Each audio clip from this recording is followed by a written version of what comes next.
የተወደዳችሁ የህይወት ቴሌቪዥን ተከታታዮቻችን በሰላምና ጸጋ ይብዛላችሁ። ይህ የላቀው ትውልድ የተሰኘው ፕሮግራማችን ነው። እኛ ወጣቶች ሁለንተናዊ ልዕቀትን ተጎናጽፈን በመድራችን የጨውና የብርሃንነት ሚናችን እንድንወጣ ይህ ፕሮግራም የበኩል አስተዋጽኦ ያደርጋል። ስለዚህም እኔ አቢጊያቤል ወላጅ አባቴ አቤል ሸቱና ጓደኛዬ ሳሪም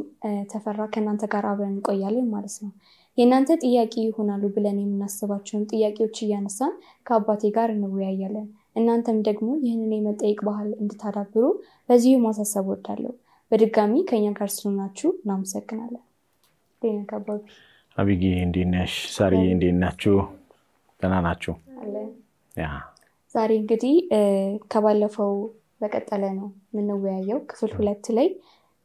የወጣቶች ተግዳሮቶች በሚል ዙሪያ ነበር ከዚህ በፊት እየተወያየን ነበር። የነገረ ወጣትነት መጽሐፍ ዳሰሳ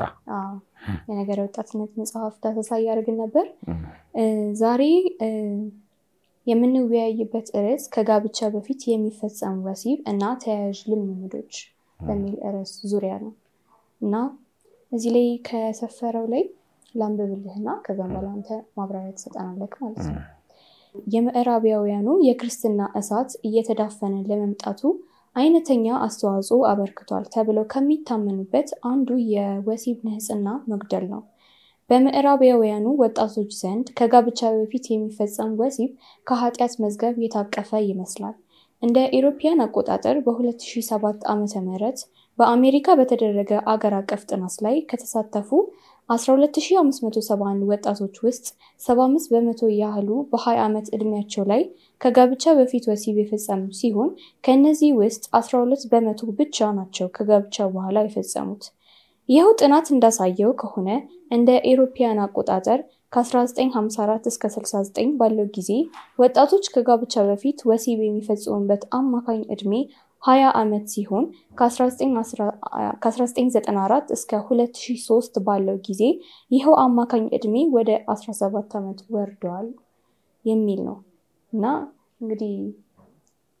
እስኪ እዚህ ላይ ጥናቶች ናቸው እነኚህ እነዚህ ጥናቶች ናቸው እዚህ መጽሐፍ ላይ የተገለጸው በአሜሪካ የተደረገ ጥናት ነበርና እንግዲህ የእድሜ ሬቱንም አይተናል እና እስኪ በዚህ ላይ ምን ትለናለህ? መልካም ጥሩ ጥያቄ ነው። እንግዲህ ከዚህ ቀደም በነበሩን ሳምንታዊ ፕሮግራሞች አንዱ ያነሳ ነው ይሄን ያው መጽሐፍ መዳሰስ ነው እና ክፍል 2 የሚያተኩረው የወጣቶች ተግዳሮች challenges of the youth በሚል የተተነተኑትን ነው እና በርካታ ቻሌንጆችን አንስተናል። ያን ከመጽሐፉ አንፃር ዳሰናል። ዛሬ ደግሞ ያነሳሽው ከጋብቻ በፊት የሚፈጸም ወሲባዊ ልምምድና ተያያዥ ጉዳዮች ነው አይደል? ልክ ነው። እንደ መግቢያ ያለውን ነው ያነበብሽው። እንግዲህ ይሄ ከጋብቻ በፊት የሚፈጸም ወሲብ በመጽሐፍ ቅዱስ አንፃር ስናየው የተገለጠ ኃጢያት ነው። ፕሪማሪታል ሴክስ ኃጢያት ነው። ወሲብ ወይም የግብረ ስጋ ግንኙነት በጥንዶች መካከል እንደ እግዚአብሔር ፈቃድ የሚሆነው ጋብቻ ውስጥ ሲሆን ነው። በተጋቡ ጥንዶች መካከል ሲሆን ነው። ስለዚህ እዛ ጋር እንደ ኳሊፋይ ለማድረግ የተሞከረው ከጋብቻ በፊት የተባለ ለዛ ነው። ቅዱስ የሚሆነው ንጹህ የሚሆነው በጋብቻ ውስጥ ሲሆን ነው። እንግዲህ ምዕራባውያንን ለመመልከት የሞከርኩት በአገራችን የተጠኑ ጥናቶች ስለሌሉ ነው። በዚህ አቅጣጫ የተጠኑ ጥናቶች የሉም ማለት እችላለሁኝ። ግርድፍ የሆኑ አሴስመንቶች ሊኖሩ ይችላሉ ግን ያን ያህል ወካይነታቸው ጥልቀታቸው እንዲህ ለኮት ለመደረግ ሪፈር ለመደረግ ብቁ ስለማያረጋቸው በሚል ነው። ምዕራባውያን ግን የሚገርመው የችግሩም ሰለባ ናቸው። እንደገና ጥናቱን የሚያካሂዱ እነሱ ናቸው። እዚህ ላይ እንዳለ እንደውም የቆዩ ዳታዎች ነው ያነሳሁት። መጽሐፉ የዛሬ 15 ዓመት ስለተጻፈ you can imagine outdated የሆኑ ነገሮች ሊኖሩ ይችላል። ከዛ በኋላ የተደረጉ ጥናቶች አሉ፣ የተለዩ ፊገሮች አሉ ማለት ነውና እውነት ነው የምዕራባውያንን የክርስትና እንቅስቃሴ መልካሙን የክርስትና እንቅስቃሴ ካዳፈኑ ነገሮች አንዱ ይሄ ነው ተብሎ ይገመታል። እኔ አሁን ቅርብ ጊዜ አሜሪካ ሀገር ነበርኩኝ። በጣም በነበርኩበት ስቴት ውስጥ ብዙ ቦታዎች ላይ የተዘጉ ቸርቾች አይቻሉ። የነጮች ቸርቾች የሚያመልኩባቸው ጠፍቶ አንዳንዶቹ በሐራጅ የተሸጡ አሉ። አንዳንዶቹ አበሻ ቸርቾች የገዟቸው ላይ አይቻሉ። ይሄን ያህል ማለት ነው። ለምሳሌ አንድ ቸርች ሄጄ ያስታውሳለሁኝ ዳላስ ስቴት ውስጥ አንድ አለን የሚባል ከተማ ላይ ነጮች ነው የነጮች ቸርች ነው። አበሻዎች ይጠቀሙታል። አበሾቹ ከሰዓት በኋላ የሚያመልኩት ነጮቹ ጠዋት ነው የሚያመልኩትና በአጋጣሚ ዛን ቀን ኤርሊየር ደርሼ ነበርና ከቸርች ነጮቹ ሲወጡ በጣም ጥቂት ነው ቁጥራቸው በእድሜ ደግሞ በጣም ይገፉ ናቸው እና ይዞኝ ሄደውን አገልጋይ ጠየቁት የነጮቹ ወጣት የላቸውም እንዴ ነው ያልኩት ወጣቱ እኮ አሁን ያለው ሌላ ቦታ ነው ቸርች ሳይሆን ሌላ ቦታ ነው ያለው የሚል መልስ ነው ሌላ ቦታ ማለት እንግዲህ ያው ሌላ የሚያስተናግዳቸው ፍላጎታቸውን የሚያረካላቸው ቦታ ግማሹ ጭፈራ ቤት ነው ግማሹ ሶሻል ሚዲያ ውስጥ ነው ሌላ አይነት ልምዶች ውስጥ ነው ያሉት ማለት ነው ይሄ እንግዲህ ለምን ሆነ ለምን ክርስትና በዚህ ልክ ተቀዛቀዘ ተብሎ ጥናት ሲደረግ በተለይ ባርና ግሩፕ የሚባል አንድ ከክርስቲያኖች ጋር ተያይዞ ሰፊ ጥናት የሚያደርግ ተቋም አለ ተደጋጋሚ እንደዚህ አይነት መረጃዎችን ያወጣልና የነሱ ጥናት ሌሎችም ተቋማት ያጠኑት ይሄ የሜሬጅ ሞራል መውደቅ የጋብቻ ሞራል መውደቅ ከግብረ ሥጋ ግንኙነት ጋር ተያይዞ ያለ ከወሲብ ጋር ተያይዞ ያለ ልምምዶች መጽሐፍ ቅዱሳዊ የሆኑ መምጣታቸው ወጣቶች ቤተክርስቲያን ጠል እንዲሆኑ አድርጓቸዋል ዓለማዊ ልምድ ነው obviously ወጣቶች ከጋብቻ በፊት እንደዚህ አይነት ነገሮች ከገቡ ጋብቻ ረክሷል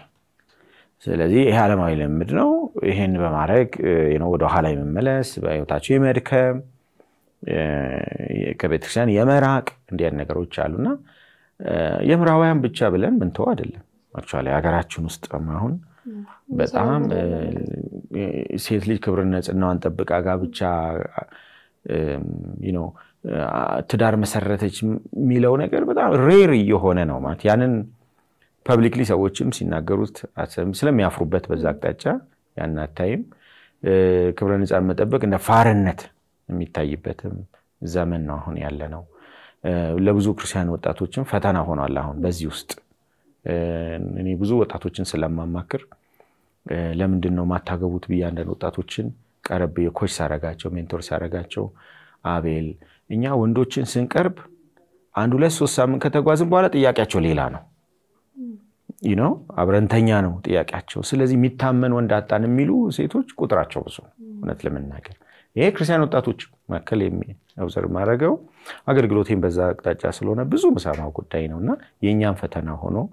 መጥቷል ማለት ነው እንደ መግቢያ ይሄንን ልበል ብዬ ነው እሺ ሌላኛው ደግሞ መጽሐፉ ላይ የሚለው እንደ አውሮፓውያን አቆጣጠር በ2008 በኢትዮጵያ ውስጥ በተደረገ ጥናት ድንግልናን እስከ ጋብቻ ድረስ ጠብቆ መቆየትን በተመለከተ የገጠር ወጣቶች ከከተማዎች ይልቅ 3 እጥፍ ያምናሉ ከከተማ ወጣት ወንዶች ይልቅ የገጠር ወጣት ወንዶች ድንግል ሴትን ለማግባት ያላቸው ፍላጎት 3 እጥፍ ያህል ይበልጣል በዚሁ ጥናትና ለናሙና በተወሰዱ 3045 ያላገቡ ወንዶች ከአነስተኛ የገጠር አካባቢ ብቻ የተወሰደ ውስጥ ያሉ 104 ያህሉ ወሲብ የፈጸሙ ሲሆን ከነዚህም ውስጥ 88 ወንዶች 16 ደግሞ ሴቶች ነበሩ አማካይ ዕድሜያቸውም 17 ዓመት ነበር በጋብቻ በፊት ያለን ወሲብ አጥብቆ ከሚያወግዘው የአካባቢው ጠንካራ ባህል አንፃር ይህ ቁጥር የሚናቅ አይደለም ከላይ ያለው ግኝት ይህ አይነት ወሲብ የገጠሩን ክፍል እንኳን ምንኛ የጎዳው እንደሆነ አመላካች ነው ዛሬ ድንግልናን ጠብቆ ጋብቻ መፈጸም እንዳለ መሰልጠን ስለሚወሰድ መልካሙ ባህል ክፉኛ እየተሸረሸረ ይገኛል like ኢንሲል ምን ለማለት ፈልገው ልክ ነው ይሄንን እንግዲህ ቅድም መግቢያ ላይ እንዳልኩት በርካታ ጥናቶች ኢትዮጵያ ውስጥ የሉም ያኔ መጽሐፌን በማዘጋጅ ሰዓት አትሊስት እንደው አገር በቀል የሆኑ ጥናቶች ምን አሉ በሚል ይሄ እንደው በጣም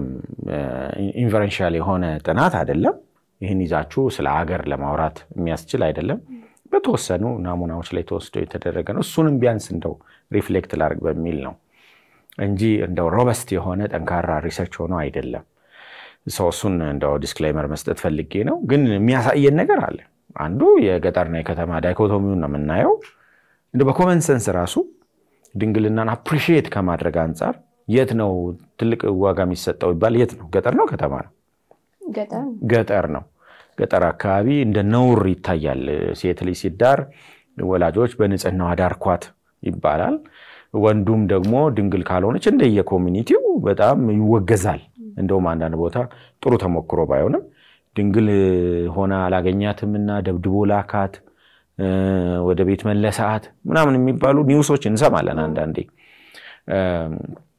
የገጠሩ ማህበረሰብ በተሻለ መልኩ ይሄን ነገር ዋጋ የመስጠት ነገር አለ ከተማ አካባቢ ደግሞ ለብርሃን ስልጣኔ ቅርብ የሆነው ቶሎ ያንን የሚቀበለው ለቴክኖሎጂው አክሰስ ያለው መረጃውንም ለማግኘት አክሰስ የተሻለ አክሰስ ያለው ከተማ ማህበረሰብ ስለሆነ ከተማ አካባቢ ሰማት ይሄ ነገር እየላላ መጥቷል አሁን ደስ ሆኗልና እንደውም እኮ እናንተ አሁን ትምህርት ቤት አካባቢ የሚባለው ልትነግሩኝ ይችላልላችሁ በፒር ግሩፕ መካከል አንዱ እኮ ከዚህ ቀደም በነበሩ ውይይቶች ለአቻ ተጽዕኖ እናነሳ እናንተ ማንስታችሁታል ጓደኛ አለመያዝ እንደ ፋርነት ነው ቦይፍሬንድ ገርልፍሬንድ አለመያዝ አሁንማ ሃይስኩል ብቻ ሳይሆን ጁኒየር አካባቢ ይስተዋላል ቦይፍሬንድ አላት የላትም ከተባለ ደሞኝነት የሚቆ በቃ አትፈልግም አይነት ቦይፍሬንድ እና ገርልፍሬንድ አለ ማለት ኢሚዲየትሊ ምን አለ ማለት ሴክሹዋል ልምዱ ይኖራል ማለት ነው ስለዚህ ወጣቶች ልጃገረድ ሆኖ የመቆየት እድላቸው ጠባብ ነው በእንደዚህ ያለ ልምድ ማለት ነው እሱን ያነሳልና አሁን ያሉ ደግሞ ሪሰንት ጥናቶችም ላይ ከዚህ በላይ ያለውን ነገር ሊያሳዩ ይችላል ቢኮዝ ማህበረሰብ ያው ዳይናሚዝም አለ እየተቀየረ ይመጣውና አሁን እንደውም አንዳንድ ቦታ ድንግልና መሸጥ ሁሉ የሚባል ነገር እንሰማለን ድንግልናን መሸጥ የሚባል ለምሳሌ ይሄ ሹገር ማሚ ሹገር ዳዲ የሚሏቸው በተለያዩ ሶሻል ሚዲያ ላይ አይታችሁ ሊሆን ይችላል ሪያሊቲ ነው ባይዘው ኢስ ሪያሊቲ ከሃይስኩል ደላሎች አሉ ሃይስኩል ያሉ ወጣት በእናንተ እድሜ ያሉትን ለባለ ሀብቶች ወይም ደግሞ በገንዘብ ለሚደልሉ ሰዎች የማቅረብ ነገር አለ ይሄ በጣም እጅግ የከፋ አደጋ ሀገራችን ላይ አንዣቧል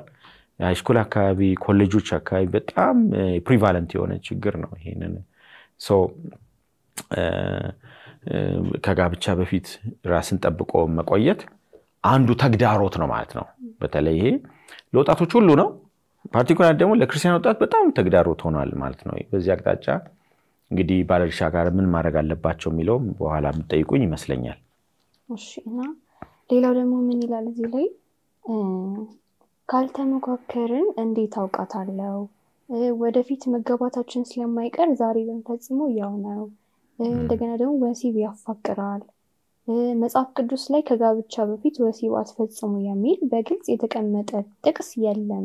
ወዘተ በሚሉ ማደናገሪያዎች ራሳችንን ሸንግለንና እነዚህን አደንዛዥ ክኒኖች ደጋግመን በመዋጥ በመናገኘው ኃይል ይህን ኃጢያት የምንፈጽም ስንቶች ነን ከጋብቻ በፊት የሚፈጸም ወሲብ አካላዊ ስነልቦናዊ ኢኮኖሚያዊና ማህበራዊ ውስብስብ ችግሮችን ይፈጥራል ይላል እና እንደነዚህ አይነት ምክንያቶችን ነው ወጣቶች ለራሳቸው እየነገሩ እንደዚህ አይነት ልምምድ ውስጥ የሚገቡት እና ይሄንንስ እንዴት ነው ሪፈር የምታደርገው ያ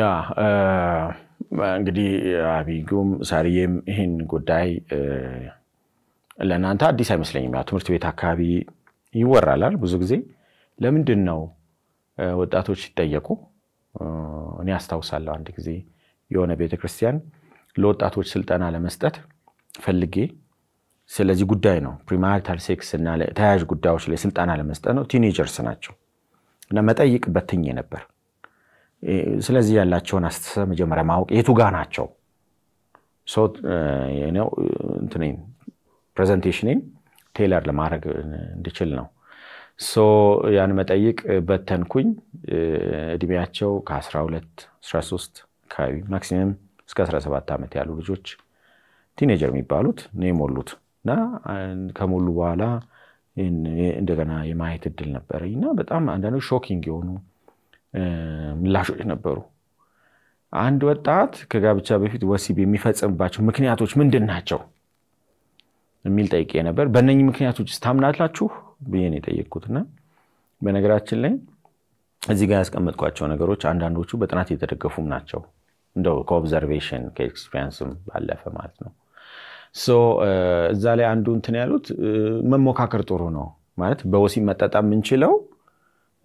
መቻላችን ለማወቅ መሞካከር አለብን አንድ ምልከታ አለ አንዳንድ የትዳር ፍቺዎች በወሲብ ባለመጣጣም ነው ፍቺው የተከሰተው የሚል የሚነገር ነገር አለ የፍቺ ምክንያቶች ተብለው ከሚጠቀሱት መካከል እሱን ችግር ከወዲሁ ለመቅረፍ መጣጣም መቻላችንን ለማወቅ መሞካከር አለብን ብለው ወጣቶች ያስባሉ ያን ምላሽ እዛ አግኝቻለሁ በነገራችን ላይ እንግዲህ ሰዎች ምን ያህል ጊዜ የወሲብን ድርጊት how frequent ይህን ሲያደርጉ መጣጣማቸው የሚያውቁት ሁለተኛ ደግሞ መጽሐፍ ቅዱስስ ስለዚህ ምን ይላል የሚለው በጣም ትልቁ መነጽር እንደውም እሱ ነው መሆን ያለበት አዎ ሌላኛው እዚህ ላይ የተቀመጠው አንዱ ክሊርሊ መጽሐፍ ቅዱስ ውስጥ ከጋብቻ በፊት ወሲብ መፈጸም ኃጢአት ነው የሚል ነገር የለም መጽሐፍ ቅዱስ እኮ ጋብቻ ክቡር ነው መኝታውም ንጹህ ነው ብሎ ክሊርሊ ዲፋይን አድርጎልናል አመንዝራነት ወይም ዝሙት ከጋብቻ በፊት የሚፈጸም ወሲብ መሆኑን ክሊርሊ ያስቀምጠውልናል ሐዋርያቶቹ ኢየሱስን በትምህርቱ እንደውም እኮ ከሴት ጋር የተኛ ብቻ አለ ወደ ሴት አይቶ የተመኛት ያን ጊዜ አመንዝሯል አይደለም አብሮ መተኛትን ይቅርና ማለት ነው ያን ያህል የጠበበውን ጉዳይ መጽሐፍ ቅዱስ ዲል አላረጋው ማለት አይቻልም ማለት ነው ሶ መጽሐፍ ቅዱስ በክሊል ያስተምረናል ማለት ነው ይሄን ነገር አንዳንዴ ውስጥ ላለው ለሚገፋፋ ስሜት መልስ ለመስጠት ነው ወጣቶች ብዙ ጊዜ እንደዚህ የሚያደርጉትና መሞካከር የሚለው በጣም አደገኛ የሆነ የሰይጣን ሽንገላ ነው ብዬ ነው ማምነው እኔ አደገኛ የሆነ ሽንገላ ነው ተጣጥመናል ተሞካክረን ኦኬ ኮምፓቲብል ነን ብለው ትዳር የመሰረቱ በርካታ የተፋቱ ሰዎች አሉ ሁለተኛ በትዳር ውስጥ ሰዎች በወሲብ ኮምፓቲብል አለመሆን በተለያየ ምክንያት በጤና ችግር በስነ ልቦና ችግር ሊፈጠር ይችላል ሶ ከትዳር በፊት ያለ ስነ ልቦናና ከትዳር በኋላ ያለ ስነ ልቦና ደግሞ ይለያያል ስለዚህ እዛ ጋር ኮምፓቲብል ነን ወይ አይደለንም ማለት it's not guarantee እንደው በራሱ ስናየው መጽሐፍ ቅዱስ በቂ መልስ ሰጥቶናል ግን እንደው በራሱ አይ እኔ መጽሐፍ ቅዱሳዊ መልከታውን አልቀበልም ለሚል ሰው እንደው ኤቲስት ነኝ ለሚል ሰው መልስ ለመስጠት ነው ይሄ ሳይንቲፊካሊ አያስኬድም ነው ሶ እሱን ይላሉ ፍቅር ያዳብራል ይላሉ ፍቅር በኃጢአት አይዳብራም ከጋብቻ በፊት የሚፈጸም ወሲብ ግንኙነት ኃጢአት ነው ስለዚህ በኃጢአት አይዳብርም ማለት ነው ኃጢአት ኢሮድ ያረጋል ይሸረሽራል ፍቅርን ይሸረሽራል እንጂ በመሰረቱ የሁለት ጥንዶች ፍቅር የሚዳብረው በመካከላቸው ክርስቶስ ሲኖር ነው የፍቅር አልቲማተም የሆነው የመጨረሻውን ፍቅር ለሰው ልጅ አለ የሚባለው የመጨረሻውን ፍቅር ያሳይ ከዚህ በልጥ ፍቅር ለማንም የለውም ነው አለ የሚለው እሱን ያሳየው ክርስቶስ በመካከላቸው ከሌለ አይዲያል የሆነውን እውነተኛ የሆነውን ፍቅር ሊለማመዱ አይችሉም ሶ ይሄ አይነት ከጋብቻ በፊት የሚፈጸም ወሲብ ክርስቶስን ስለሚያርቅ እውነተኛን ፍቅር ሊያመጣ አይችልም ነው እሱን ሐሳብ ግን ኬት የሚያመጡት ይመስላል እነዚህ ቲኔጀሮች ምን ይያዩ ቢያድጉ ነው እነዚህ 12 13 ምናምን ነገር ቀደም ተያልካችሁ ምን ይያዩ በጣም ጥሩ ጥያቄ ነው በተለይ ምን ይያዩ ያደጉ ኤግዛክትሊ የሚያውጥ ሮንግ ሞዴሎች አሏቸው ለምሳሌ ሃይ ስኩል አካባቢ አሁን የ9 10ኛ የሆኑት 11 12 ያሉ ወጣቶች ሊያዩ ይችላሉ እዛው በትምህርት ቤት ኦር በቤታቸው ሲብሊንጎቻቸው ሊያዩ ይችላሉ ታላላቆቻቸው ከቦይ ፍሬንዳቸው ጋር ከገርል ፍሬንዳቸው ሲያወሩ እዛ ውስጥ ያለውን ቫይብ ሲያዩ ኦኬ ዋይ ኖት እኔስ የሚል ነገር ያንን አስፓየር ላይ ያደርጉ ይችላሉ ትምህርት ቤት አካባቢ እንደሱ አይነት ነገር ሲሆን እኔ ወጣቶች ብዙ ጊዜ በእንደዚህ አይነት ነገር ውስጥ ከሌሉ ብዙ ነገር ይቀርባቸው ይመስላቸዋል ለምሳሌ እንትናኮ ቦይፍሬንዱ አንተና ነው እንትናኮ ገርልፍሬንዱ ከሌኒት ምናምን ሲባል በዚህ አይነት አታችመንት ውስጥ የሌሉ ወጣቶች ብዙ ነገር እንደቀረባቸው ካሰቡ ወደ ኋላ እንደቀሩ ከዘመኑ ጋር እንዳልሄዱ ካሰቡ ትልቁ ድጋት ነው ብዬ ነው ማምነው እኔ ሶ የሚያዩዋቸው ሮንግ ሞዴልስ አሉ ብዬ አስባለሁ በጣም ግን ጥሩ ጥያቄ እናንተናችሁ ሌላኛው የሚዲያው ተጽዕኖ ራሱ ይሄ አሁን ያሉ ድራማዎች ፊልሞች የአማርኛ ፊልሞች ይሄን ነገር ከማውገዝ ይልቅ ላይክስ አንድ 8ኛ ክፍል ተማሪ ገናኮ he could be 15 ዓመት 14 ዓመት ሊሆን ይችላል ሌላ በሱ እድሜ ያለች ልጅ ሲጣብስ ጓደኛ ሲያርግ እንደ አድቬንቸር ሲታይ አይነት ነገር ነው ፕሮሞት የሚያደርገው ሶሻል ሚዲያዎቻችን ላይ እሱ ቲክቶኩ ፌስቡኩ ምኑሱም በጣም ፕሮሞት የሚያደርግ ሲሆን ምራባን አካባቢ ባይዘው እንደ አድቬንቸር ነው የሚታየው ገና 6ኛ 7ኛ ክፍል ሲሆኑ ማይ ጂኤፍ ምናምን ይያሉ ነው የሚያወሩት አሜሪካ በነበርኩ ጊዜ የ6ኛ 7ኛ ክፍል ልጆችን የማግኘት እድል ነበረኝ ማለት በተለያየ በዘመዶቼ የቤት ሌሎች ሪላቲቭስ እንደዚህ አይቼ ነበርና እርስ በርስ ሲያወሩ በጣም ይገረመኝ I was shocked 6ኛ ክፍል ናቸው 5ኛ ክፍል ሆኖ ስለ ጂኤፍ ቢኤፍ ያወራሉ ገርልፍሬንዲ ቦይፍሬንዲ እንዲ ብሎኝ ቴክስት አርጎልኝ አብረን እንትን ብለን እንዲያርገን ምናምን ይላሉና ዛ earlier engage አርገዋል ሶ እሱኛው አይነት ካልቸር ካልቸር እንትን ነው ድንበር ተሻጋሪ ነው ወደዚህ የመጣ በፊልሙ ይንጸባረቃል በሙቪዎችን ይንጸባረቃሉ በሶሻል ሚዲያው ላይ ይንጸባረቃሉ ይሄን የሚመለከቱ ወጣቶች ደጋግሞ ሲያስቡት ይሄን ማድረግ ትክክል ነው ብለው ሊያምኑ ይችላሉ እንደገፊ ምክንያት አያዋለው ማለት ነው ፊክሽኖቻችን ምናነባቸው ስቶሪስ በተለያዩ መጽሐፍ ላይ ያሉ ስቶሪስ የታረቶቻችን እኔ አንዳንዴ አሁን የጻናት ጨዋታዎች ምንድነው ይሄ ቴሜቴ ሎሚ ሽታ የሚለው ጨዋታ እሱ ላይ እኮ እንደዚህ ነገር አለው በነገራችን ታዩ ያ ሰውዬ ምን አለሽ ማታ ምንም አላለኝ ትዳሩን ፈቶ ልሰድሽ አለኝ የሚሉ የሚጫወቱ የስንት ዓመት ልጆች ናቸው የ4 የ5 ዓመት ልጆች ተዳግሞ የጨዋታ የሚጫወት ስለፍቺ ያሰቡ ነው ትዳሩን ፈቶ ልሰድሽ አለኝ እንት ግልሙትና እኮ ነው ራሱ እንትኑ ኮንተንቱ ግልሙትና ነው ማለት አንድ የ4 ዓመት የ5 ዓመት ልጅ ስለ ትዳር ፍቺ ያሰበች ነው በዚህ ዝማሬ ውስጥ የምታድገው ማለት ነው ያ ሰውዬ ምን አለሽ ማታም ይመጣ ሰው ይያለ ማለት ሶ ሴክሹዋል ነገር እንድታስብ የሚገፋፋ ነው ኮንተንቱ ራሱ አገኛችሁ እሱ ነው ካልቸራችን አው ሜቢ እኔ ሌላኛው መጽሐፌ ላይ ጠቅሼዋለሁ የሁለንተናዊ ልጆች እድገት እና አገልግሎት የሚለው መጽሐፌ ላይ እሱን ጠቅሼዋለሁኝ እውነት ለመናገር ብዙ የኛ ካልቸሮች አሁን ጻና ሲጫወት ራሱ ባልና ሚስት ይጫወታሉ እኮ አይደል አትጫወታችሁ እናንተ አዎ ተጫወታችኋል ስንት ዓመት ያላችሁ ትንሽ እኮ የ3 የ4 ወንዱ የባል አይነት አክት ያረጋል ሚስት እንግዲህ በዛ ሰዓት እኮ ይሄን ኮንሰፕት እኮ አያውቁትም ልጅ አታውቁትም እርግጠኛ ነኝ 4 እና 5 6 ላይ ባል ሚስት ኮንሰፕቱን አታውቁትም ግን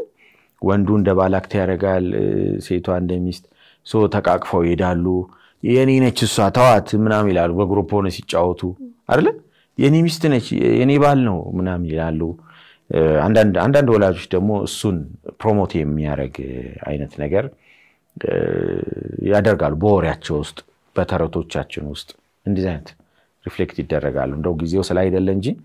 ካልቸራችን ራሱ መፈተሽ አለበት ካልቸራችን ለዚህ ኮን አሁን ገርማቸዋል ወደ ገጠር አካባቢ እኮ ገና 8 7 ዓመት ላይ ለባል ይሰጣሉ ልጅሽን ለልጄ ምናምን ተብሎ ይሰጣልና እሱኛው ነገር ኔጌቲቭ ኢምፓክቱ የጎላ ነው ሶ ምንድነው እንደው ገፊ ምክንያቱ ስላልሽኝ ብዬ ነው ጥሩ ጥያቄ ነው ቴክሽን ቴንክ ዩ እንደመጨረሻ ሐሳብ ማነሳው ደግሞ እዚህ ላይ ምን ይላል ከላይ በዝርዝር ከተገለጸው ሐሳብ ጋር ዝምድና ያለው ሌላው ደግሞ ራስን በራስ የወሲብ ስሜትን የማርካት ልምምድ ነው በዚህ ችግር ውስጥ ያሉ ወጣት ወንዶች የራሳቸውን ብልት በመነካካት ስሜታቸውን ከቀሰቀሱ በኋላ ዘራቸውን በማፍሰስ የወሲብ እርካታን የሚያገኙ ሲሆን ሴቶች ወጣቶችም እንዲሁ ብልታቸውን በማሸት ተመሳሳይ እርካታ ያገኛሉ በርካታ የምዕራባውያን ጽሁፎች ሲጋ አማራጭ የወሲብ እርካታ ማግኛ እና ራስንም ከተለያዩ የአባላዘርና HIV በሽታዎች የመከላከያ መንገድ እንደሆነ ደጋግመው ሲገልጹ ይስተዋላል አያሌ የኮምፒውተር ድህረ ገጾችና ልዩ ሚዲያዎች የሲጋን አውንታዊ ገጽታ አጉልተው አደባባይ በማውጣት ወጣቱን በማይጠፋ የኃጢአት እሳት ውስጥ እያማገዱት ነው ቪክተር ኢዞግ የተባለ ጸሐፊ በድረ ገጹ እንዳስቀመጠው በአንድ ወቅት በተደረገ ጥናት ከ100 ወጣት ወንዶች ውስጥ 98 ያህሉ እንዲሁም ከ100 ወጣቶች ሴቶች ደግሞ 70 ያህሉ ማስተርቤሽንን የሚለማመዱ ነበሩ። ስለሆነም ይህ ልምምድ ከሴቶች ይልቅ በወንዶች ዘንድ ጎልቶ የሚታይ ነው ማለት ይቻላል። እንግዲህ ምን ያህል አሰቃቂ የሆነ ልምምድ ማለት ይቻላልና ይሄኛው የሚያነሳው አንዱ የተነሳንበት አይ ቲንክ የውይይት ርዕሳችን ከጋብቻ በፊት የሚፈጸም ወሲባዊ ልምምድና ሌሎች ተያያዥ የሆኑ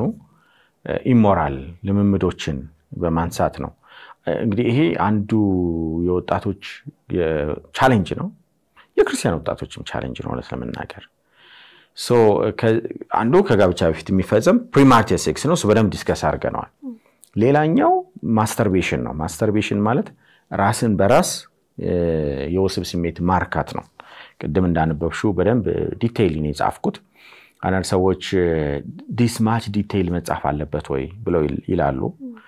ኢትስ አ ሪያሊቲ። አሁን እኔ እውነት ለመናገር ብዙ ወጣቶችን በዚህ አገልግሎት ኮች የማድረግ የማማከር ኮንሰልት የማድረግ ላለፉት ረጅም ዓመታት እንደሱ አድርጌያለሁና በርካታ ወጣቶች በዚህ ቻሌንጅ ውስጥ ያለፉ እንደሆነ አይቻለሁ። ፐርሰናል ቴስቲሞኒያቸውን ሰምቻለሁ። እዚህ ውስጥ ከገቡ በኋላ ለመውጣት ሲቸገሩ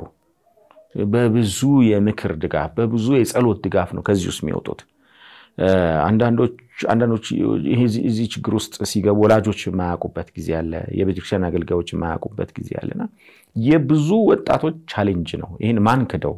ስለሆነ መነገር መወሳት አለበት። ወላጆች ቁጭ ብለው ከልጆቻቸው ጋር ማውራት አለባቸው። ኢስኖ ታቡ አይደለም፣ አይነክ የሚባል ነገር አይደለም። ከዚህ ቀደም ብዙ እንደዚህ አይነት ጉዳዮችን በወላጅና በልጅ መካከል የማይወሩ በሚል ሸፋፍነናቸው ልጆቻቸው ከእጃቸው ያመለጧቸው ብዙ ወላጆች አሉ። ስለዚህ እንደው በዚሁ አጋጣሚ እኔ ለሚመለከቱን ቤተሰቦች ወላጆች እንደማሳሰቢያ ለመናገር ነው። በደንብ ይሄ ጉዳይ መወራት አለበት። ወደ ርዕሰ ጉዳዩ ለመምጣት ባጭሩ ላስቀምጠው ቢኮዝ ከዚህ በኋላ የሚኖረን ሌላኛው ሳምንታዊ ፕሮግራሞቻችን ላይ ይሄንን እንደምናነሳ ስለማስብ ገልጬው ነበር። ዝርዝሮች ውስጥ የወጣቶች ተግዳሮት የሚለው ላይ መጀመሪያ ላይ ኢንትሮዲዩስ እናደርገው አሉ ከስር ኤግዛክትሊ ስላለ በደንብ እናወሳዋለን። እንዲሁ ግን ጀስት ተወሰነ መግቢያ ሰጥቶ ለማለፍ አንዱ ከላይክ እንደ ፖርኖግራፊ ወይም የወሲብ ፊልሞች ወጣቶች የሚያጋጥማቸው ተግዳሮት ነው። ልክ እንደዛው ማስተርቤሽን በጣም ፕሪቫለንት የሆነ ችግር ነው። ማስተርቤሽን ቅድም እንዳልኩት ወጣት ሴቶች ወንዶች የራሳቸውን ብልት በመነካከት የወሲብ ስሜታቸውን የሚያረኩበት ልምምድ ነው። ይሄን ከየት ነው የሚያገኙት? በጣም የሚገርመው ከፖርኖግራፊ ፊልሞች፣ ከሚያነቧቸው መጽሐፍቶች፣ ከሚያዩዋቸው አንዳንድ ደግሞ ኢሞራል ከሆኑ ሙቪስ ከነኚህ ከጓደኛ ተጽዕኖ ነው ይሄንን ልምምድ ውስጥ የሚገቡት። early age ላይ ወጣቶች እዚህ ውስጥ ሲገቡ እኔ አይቻለሁኝ። ባለኝ አገልግሎት ቆይታ ብዙ ወጣቶች እዚህ ውስጥ ሲነከሩ አይቻለሁኝ። መነሻው አሁን የጠቀስኳቸው ናቸው። አንዳንዶቹ በጣም የሚገርመው ከየት ነው እንደዚህ ልምምድ የገባው? ከወንድሜ ከእህቴ የሚሉ አሉ። እዛው ሲብሊንግ ቤተሰብ ውስጥ ካሉ ማለት ነው። ከዘመድ ልጆች ይሄን ድርጊት ከሚፈጽሙ መተው ያወራቸዋል። እኮ እንደዚህ ያደርጋለሁ እና እዛ ውስጥ እንደዚህ አይነት ጥቅም ታገኛለህ፣ እንደዚህ አይነት እርካታ አለው በሚል ያንን ነገር ፕሮሞት የሚያደርጉ አሉ። ከትምህርት ቤት ጓደኞቻቸው ይሰማሉ። አንዳንድ ወጣቶች ደግሞ በጣም አንኤክስፔክትድሊ ከሚያነቧቸው ልክ የዚህ አማካሪ ነን ከሚሉ ሰዎች ለምሳሌ ስትረስ ውስጥ ነኝ፣ ጭንቀት ውስጥ ነኝ፣ ኦኬ ዩ ካን ማስተርቤሽን ለዚህ መፍትሄ ነው። ሱሳይድ አስባለሁ፣ እንዲህ ብዙ ጊዜ ራስን አጥፋ ይለኛል፣ ኦኬ እስኪ ሞክር ብለው በተለይ ምዕራባውያን አካባቢ ያሉ አንዳንድ እንደ ምክር ይሰጣል። የሚቀጥለው ሴሽን ላይ በደንብ እናወራለን ብዬ እንጂ ለምሳሌ ሳገቡ የቆዩ ሰዎች ትዳር ያልመሰረቱ ሰዎችን ኦኬ እኔ ትዳር ያስኩም ግን የወሲብ ፍላጎት አለኝ፣ ኦኬ ለምን ማስተርቤት አታረግም? ማስተርቤሽን ይሄን ለዚህ መልስ ሊሆን ይችላል ብለው እንደ ምክር እንደ አንድ ፕሮፌሽናል ምክር ይቀርባል። ያው ማንኛውም እንደ እግዚአብሔር ቃል ያልሆነ ልምምድ ኃጢአት የሆነ ልምምድ ዘር ነው ዘር ደግሞ መጥፎን ማጨድ አለ ስለዚህ የብዙዎች ትዳር አፌክትድ ሲሆን ጤናቸው አፌክትድ ሲሆን የስልቦና ጫና ሲያመጣ የኢሞሽናል የሆነ ስትረስ ሲፈጥር አድጎ ደግሞ ራስን ወደ መጥላት ተስፋ ወደ መቁረጥ ውስጥ ሲያስገባ እናያለን እንደዚህ አይነት ልምድ ውስጥ የዘለቁ ሰዎች ትዳር ይዘው በትዳር ውስጥ በጣም ከፍተኛ ችግር ያጋጥማቸዋል ከትዳር አጋራቸው ጋር በወሲብ አለመጣጣም አለመግባባት ሁሉ ይፈጠራልና በጣም ሰፊ ችግር ነው እኔ አንድ ጊዜ ከአዲስ አበባ ውጪ እንደዚህ ወጣቶችን ላገለግል እጂ ስለዚህ ጉዳይ አነሳውባቸው እና ሳነሳ በጣም ሳቁብኝ እና መሳቃቸው አልገባኝም ጉዳዩ ያው ሴክሹዋል ጉዳይ ብዙ ጊዜ ሲማሩ ወጣቶች የማፈር የመሸማቀቅ ኮምፎርታብል ያለ መሆን ነገር አለ ከዛ ጋር አብሮ የተዛመደ ስሜት መስሎ ሲጠይቃቸው ምን ብርቅ ነው አይነት ነው ሳቃቸው ምን ብርቅ ነው እንደኛ ይሄን በጣም ነው እንጂ ምን ለማመደው ዴይሊ ነው የምናደርገው ዊክሊ ነው የምናደርገው የሚሉ ወጣቶች ነበሩና በጣም ለኔ ሾኪንግ ነበረ ያ ሞመንት አስታውሳለሁ እንትን አይደለም ይሄ የተወሰኑ ወጣቶች ጋር ብለን ምን ገድበው አይደለም የብዙ ወጣቶች ችግር በተለይ ወንዶች በዚህ በጣም ተጠቂዎች ናቸው ጥናቶችም በዚህ ጋር የተደረጉ በርካታ ሪሰርቾች ይሄን ያሳያሉ የሚለውን ለማንሳት ነው so like አሁን ማስተርቤሽን ነው like ራሱ የቻለ አዲክሽን ነው right exactly እና like እሱን እንዴት ነው መቅረፍ የሚችሉት ማለት በጣም አዲክትድ ከሆኑ በኋላ እንዴት ከዛ መውጣት ይችላሉ አይደል ልክ ነው አይ ቲንክ ይሄን ጥያቄ ሰከንድ ሴሽናችን ላይ መመለስ ብንችል ጥሩ ነው አሁን ግዚያችን በቂ ስላይደለ በሚቀጥለው ውይይታችን ላይ በጣም በሰፊው ይሄድበታል ልክ ነው እንዳልሽው አዲክሽን ነው ከዚህ አዲክሽን ውስጥ እንዴት ነው የሚወጣው የመፍትሄ ሐሳቦችን ደግሞ በደንብ እናወራለንና በዚሁ አጋጣሚ ይሄን ፕሮግራማችን የሚከታተሉ በእንደዚህ አይነት ማስተርቤሽን ችግር ውስጥ ያሉ ወጣቶች በአጥብቀው እንዲከታተሉን እንዲሁ ለማሳሰብ ነው በሚቀጥለው ሳምንት ፕሮግራማችን እሱ ይሆናል ማለት ነው አጠቃላይ ማለት የምትፈልገው ነገር ካለ ሁለታችንም ደግሞ መጠየቅ የምትፈልገው ነገር ካለ የምጠይቃችሁ ጥያቄ እንኳን የለም ግን እንዲሁ ለማጠቃለል የቀድሙን ማሳሰቢያ ነው ደግሜ መናገር ፈልገው እንዲህ አይነት ጉዳዮች በተለይ ከጋብቻ በፊት የሚፈጸሙ ኢሞራል ልምዶች ላይ ወላጆች ከልጆቻቸው ጋር አስተማሪዎች ከተማሪዎቻቸው ጋር የወጣቶች አገልጋዮች ከወጣቶች ጋር በዚህ በወጣቶች እድገት እና ልማት ዙሪያ ባለድርሻ ነኝ የሚሉ አካላት በሙሉ ኦፕንሊ መወያየት አለባቸው ይሄ ጉዳይ ፐብሊክ መሆን አለበት ውስጡን ተሸፍኖ ቀርቶ በጣም ብዙ ትውልድ እያጣን ነው ቤተክርስቲያን የሚረከብ ትውልድ እያጣን ነው የቅድስና አቅም እየጠፋ ነው ስለዚህ ኦፕንሊ መነጋገር አለብን አንድ ነገር ኦፕንሊ ስናወራው መፍትሄውን ኦፕንሊ ነው የምንነጋገረው መድኃኒቱን በግልጽ እናያዋለን ወጣቶች ከዛ ውስጥ የመውጣት አቅም ያገኛሉ እሱን እንደው ማሳሰቢያ ለመናገር በጣም ነው እናመሰግናለን እንግዲህ ተመልካቾቻችን ለዛሬ የነበረን ፕሮግራም ይሄን ይመስል ነበር በቀጣዩ ፕሮግራማችን ደግሞ እዚሁ ላይ ስለ ማስተርቤሽን በደንብ የምንወያይ ይሆናል ፕሮግራሙን እንዳያመልጣችሁ በማለት ለዛሬ የነበረን ቆይታ ይሄን ይመስላል ከኛ ጋር ስለነበራችሁ እጅግ አድርገን እናመሰግናለን ቸር ሰንብቱ